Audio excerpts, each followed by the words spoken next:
قوم را امروز به شما به معرفی میگیریم که از لحاظ هیکل، قدرت و توانایی بشر در خود کمتر دیده است.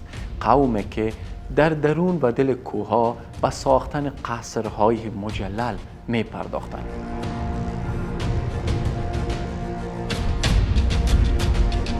شما گمان نکنید که بشر در قرن حاضر از لحاظ ساختمان و مهندسی و تکنولوژی و آن چیزی را که از علم ادعا میکنه نسبت به گذشته پیشرفت و ترقی کرده است. نه، امروز قومی را به معرفی میگیریم که بدون سمنت، بدون خشت، بدون سیخ ساختمان‌های برمی افراشتن و ساختمان‌هایی می ساختن که حتی با گذشت 2000 سال امروز پابرجا است.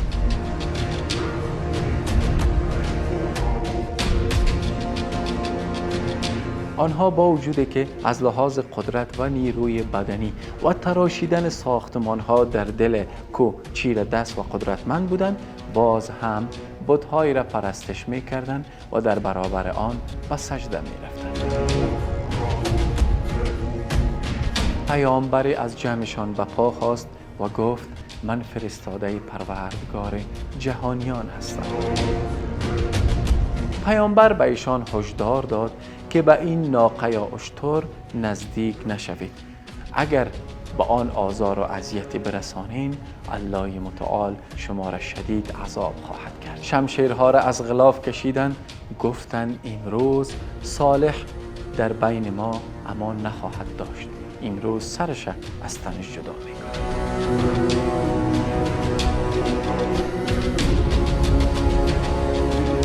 بله دوستان عزیز، امروز در ارتباط با قوم صالح علیه السلام یا قوم ثمود صحبت میکنیم.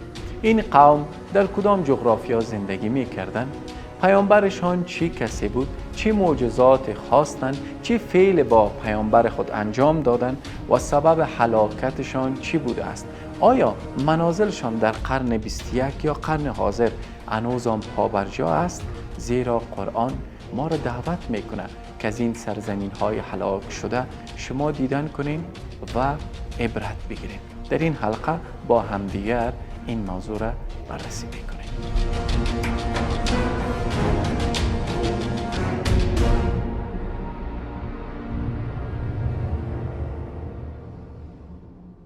بسم الله الرحمن الرحیم و صلی الله تعالی علی خیر خلقه محمد و آله و صحبه اجمعین. دوستان عزیز، امروز در ارتباط با قوم ثمود صحبت میکنیم یا قوم صالح علیه السلام. این قوم که از جمله عرب‌های بایده بودند و عرب‌های بایده به عرب‌های گفته میشه که به هلاکت رسیدن، نسلشان کاملا از روی زمین منقرض شده است که پیرامون این صحبت میکنیم که دلیل انقراضشان چی بوده است. عرب‌های بایده که قوم ثمود از جمع آنها است، سلسله نسب اینا باز میگرده به ارم ابن سام ابن نوح علیه السلام، یعنی از فرزندان نوح علیه السلام است. چرا این قوم به نام قوم ثمود یاد میکنه؟ زیرا جد اکبرشان ثمود یکی از آبا و اجداد اینا است که این قوم منسوب شده به ایشان. داستان اینا از جای شروع میشه که پروردگار به قوم ثمود باغستانها، قدرت، نیرو و هیکل‌های بسیار تنومند به عنوان نعمت عطا کرده بود. این قوم آنچنان قدرت و نیرویی داشتند که در درون کوهها و در دل کوهها ساختمانها و قصرهای مجلل ساخته بودند. از اطراف اکناف این منطقه میوه ها و همچنان ثمرات زیاد زیر و رو می شد. اینا شروع کردند به تعدی و عصیان، شراب می نوشیدند، قمار می زدند و افعال شنیع دیگری که قبیح و ناروا بود. رفته رفته اینا پرداختند به پرستش سنگ های سرد و بیجان. سنگ هایی را تراشیدند، چون اینا در تراشیدن سنگ ها و ساختن خانه ها در دل این کوه ها مهارت داشتن. مجسمه های خیلی زیبا و ظریف ساختن و بر اسم گذاشتن: ود، شمس، خدای باران، خدای آفتاب، خدای مهتاب و اسامی مختلف دیگه که پرستش میکردن. این خدایان قسمی در درون این کوه ها تراشیده بودند که بشر امروز از ساختن این مجسمه ها ناتوان است. الله متعال در ارتباط به توانایی و نیرو و همچنان قدرت این قوم مهربانی میکنن که التي لم یخلق مثلها فی البلاد و ثمود الذین جابوا الصخر بالواد. الله متعال قوم عاد و ثمود چنان قدرت و نیروی داده بود که مثل مانندش بعد از آنها کسی دارا نبود. مثل ثمود و مثل عاد قوم دیگه با این توانایی نیامد الله متعال و ما خلق نکرده. و ثمود همان کسایی که در درون کوها در واقع ساختمان‌های می ساختن و سنگ‌ها را می بریدن. وقتی که اینا به شرک و بت پرستی آغشته شدن، الله متعال به اینا ترحم کرد. پیامبر از جمعشان به پا خواست، گفت من از سوی پروردگار جهانیان مبعوث شدم تا شما را از دلالت به سوی هدایت دعوت کنم. حضرت صالح علیه السلام، صالح ابن عبید که سلسله نسبش به حضرت نوح علیه السلام باز میگرده. حضرت صالح قبل از اینکه به عنوان پیامبر مبعوث شود، یک مرد شریف، یک مرد که دارای علم و حکمت و درایت بود و نظیرش در قومش نبود. در صداقت و امانت داری همش حتی خود اینا اقرار میکردن که ای صالح، الله متعال در سوره مبارکه هود میفرماید قالوا یا صالح قد كنت فينا مرجوا قبل هذا. ای صالح، تو کسی بودی که قبل از اینکه به عنوان پیامبر مبعوث شوی مایه امیدواری ما بودی. حالا ما را از خدایان ما باز می‌داری؟ آیا می‌خواهی که این بت‌ها را پرستش نکنیم؟ یعنی بدین معنا که قوم صالح و صالح علیه السلام به دید حرمت می‌نگرستند قبل از اینکه به پیامبری مبعوث شود. اما صالح علیه السلام از این قوم چی می‌خواست؟ الله متعال در سوره مبارکه هود مهربانی می‌کنه. یا قوم اعبدوا الله ما لكم من اله غیره هو انشأكم من الارض واستعمركم فيها فاستغفروه ثم توبوا الیه ان ربی قریب مجیب. ای قوم ما، الله متعال پرستش کنین که غیر از الله متعال هیچ معبود نیست در روی زمین. الله متعال کسی است که شما را در روی زمین سکنا نمود و به شما توانایی داد، زمین در اختیارتان قرار داد و قدرت داد تا آن را آباد کنین. پس به سوی او باز بگردین، از اعمال شنی و زشت توبه کنین. بدون شک پروردگار ما قریب است، به شما نزدیک است و مجیب است، دعایتان میپذیرد، توبهتان میپذیرد. و همچنان حضرت صالح علیه السلام نعمت‌های دیگر را به خاطر اینا میاره. در سوره مبارکه اعراف آیه 74 میخوانیم که پروردگار جهانیان میفرماید وذکروا اذ جعلکم خلفاء من بعد عاد و بوأکم فی الارض تتخذون من سهولها قصورا و تنحتون الجبال بیوتا فذکروا آلاء الله ولا تعثوا فی الارض مفسدین.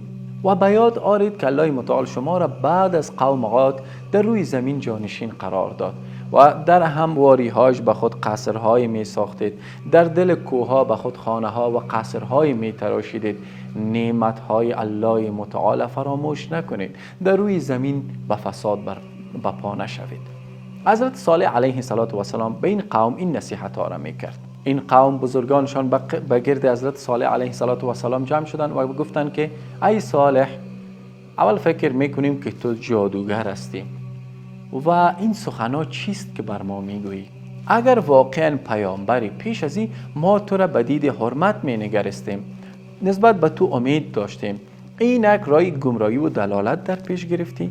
ما را میخواهی که به سو و سمت بکشانی که آبا و اجداد ما دعوت نکرده بود. از ما چی میخواهی؟ خدای تو را پرستش کنیم و تو به عنوان پیامبر در بین ما مبعوث شدی؟ پس اگر چنین است، معجزه، چیزی به عنوان معجزه به ما بیاور تا رسالت تو را بپذیریم و از تو اطاعت کنیم.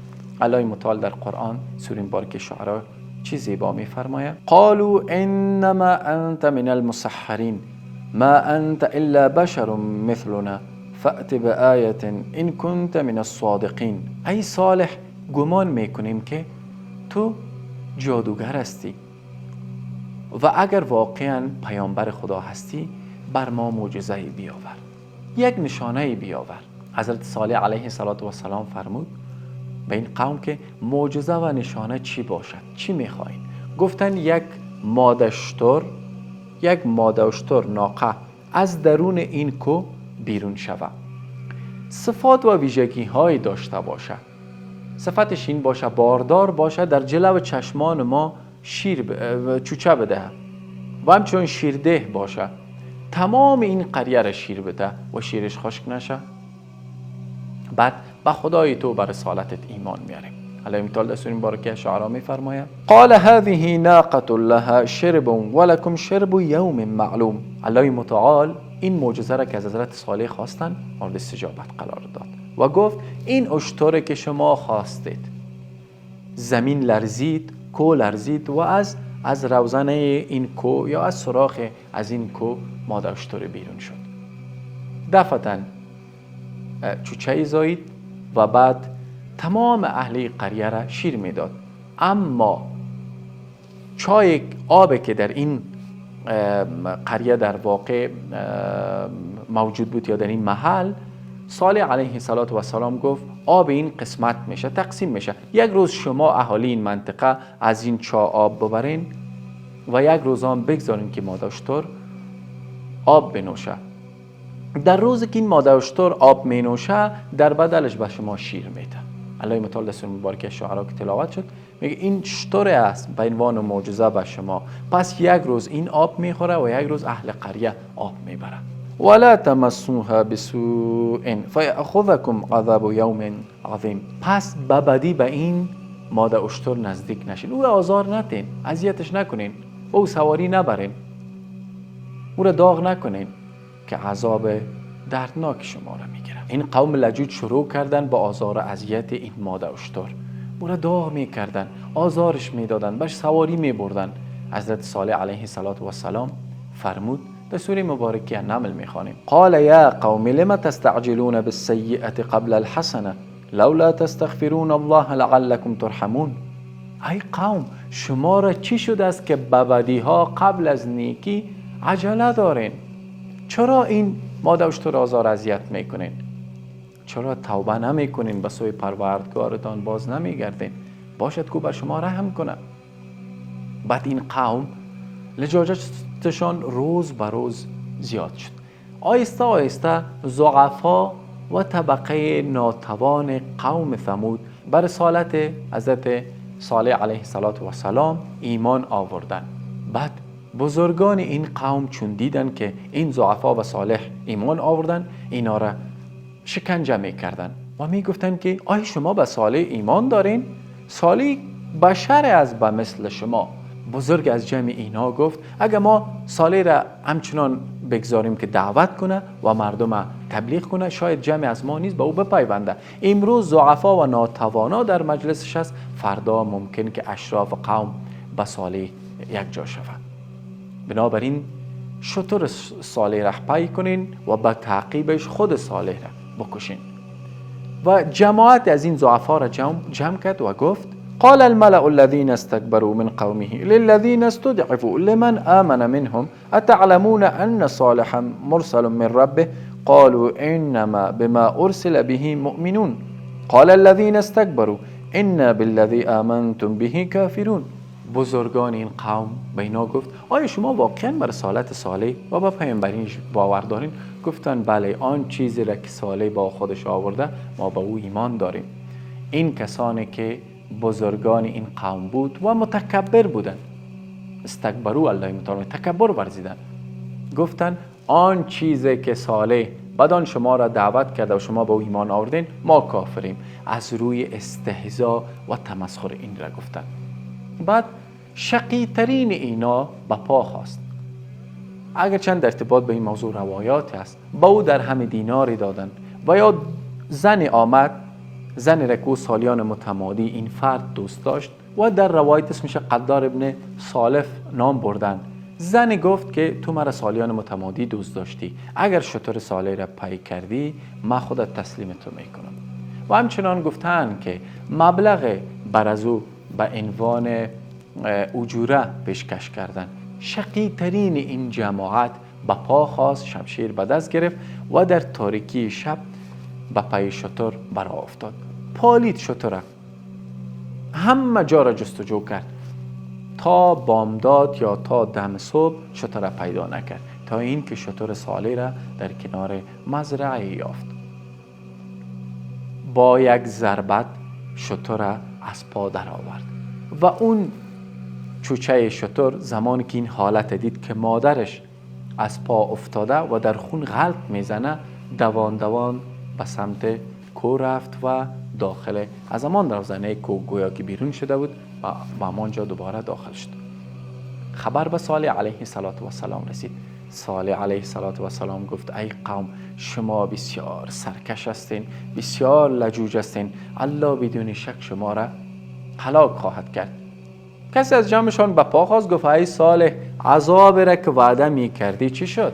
فعقروا الناقة وعتوا عن امر ربهم. ناقه را پی کردن و از امر پروردگارشان سر باز زدن و گفتن ای صالح، ائتنا بما تعیدنا ان کنت من المرسلین. آن چیزی را که وعدت میدادی از عذاب بر ما بیار اگه واقعا پیامبر خدا هستی. حضرت صالح علیه السلام چون سرکشی این قوم دید ازشان کناره گرفت، ولی این قوم لجوج به این نیز اکتفا نکردن، اجتماع کردن، گفتن صالح را در بین خود نگذارید، صالح را از اینجا یا بیرون کنین یا ای که به قتل برسانین. بازم بدترینشان به پا خواست، گفتن که ما جمع میشیم، صالح را به قتل میرسانیم و بعد با کسایی که به عنوان خونبها به دنبال ما برا افتادن یا کسایی که میخواستن قصاص بگیرن، ما میگیم که در کشتن صالح ما دست نداشتیم و ما خبرم نداریم. امان شب به خاطر کشتن صالح از منزل بیرون شدن. دیدن حضرت صالح علیه السلام 3 روز به اینا مهلت داده بود و اینا در روز اول اقدام به کشتن صالح علیه السلام کردن. صالح علیه السلام با جمع از کسایی که به او ایمان آورده بودند از این محله بیرون شدند. علما میگوید که روز اول چهره های اینا زرد شد، بعد روز دوم چهره های اینا سرخ شد و روز سوم متمایل به سیاه گشت. الله متعال در قرآن میفرماید که فاخذتهم الرجفة فاصبحوا في دارهم جاثمین. رجفه، صاعقه یا زمین لرزه شدید یا همش این قوم در خود گرفت و صبحگاهان میدیدی که جسمهای به جانشان، جسدهای به جانشان در خانه ها و منزل هایشان افتاده است. مفسرین میگویند که در ابتدا گردباد اینا را در خود گرفت که ستونهای خانه هایشان زیر رو میکرد. چون اینا از منازل بیرون شدن، بعد الله متعال صاعقه را فرستاد که تعداد زیاد به اثر این صاعقه جانهای خود از دست دادن و بعد به تعقیبش زمین لرزه‌ای که خانه های اینا را زیر رو کرد. جز چند قصر که امروز شما در تصاویر میبینید و علما در ارتباط با او تعلیقات داره که ما بعداً بحث خواهد کردیم، دیگه همه سرزمین اینا انبار شد. ابن خلدون در تاریخ ابن خلدون نوشته کرده است که قوم ثمود در منطقه الحجر که امروز بعد آنجا این جغرافیا مسما زندگی میکردن، جای از بین تبوک و مدینه. حدیث است از پیامبر اکرم صلی الله علیه و سلم روایت است. رسول الله صلی الله علیه و سلم چون به غزوه تبوک می رفتن، در مسیر را به می منطقه رسیدن. کسانی بود که از چای آب این قوم استفاده کرده بودند، خمیر کرده بودند. پیامبر اکرم صلی الله علیه و سلم دستور دادن که کسی اگر از این چای آب گرفته است، مشکای خدا را تخلیه کنند، آب دوباره پس بریزین و اگر کسی با آرد خمیر کرده است، اون خمیرها را بدین به شترانتان و کسی در این سرزمین و این جغرافیا داخل نشه مگر این که گریان باشه، زیرا می ترسم که الله متعال شما را به عذاب قوم ثمود، یعنی اون مصیبتی که با قوم ثمود رسیده به شما نیز برسه، اون عذاب شما را نیز بگیره و از اینجا به عجله بیرون شوین. قصرهای این طایفه در بین تبوک و مدینه واقع است و بعضن گفتن بین شام یا بین مدینه منوره. و طایفه از مؤمنانی که با صالح علیه السلام بیرون میشن، میگوین ابتدا میاین به مکه، مدت اینجا میباشن و بعد از او میرن به شام و در اون بلاد در فلسطین سکنا میشن. علی کل حال این داستان قوم ثمود بود که به اثر طغیان و سرکشی خانه هایشان و قصرهایشان زیر رو شد و بعضی از ساختمان های اینا هنوز پا بر جا است.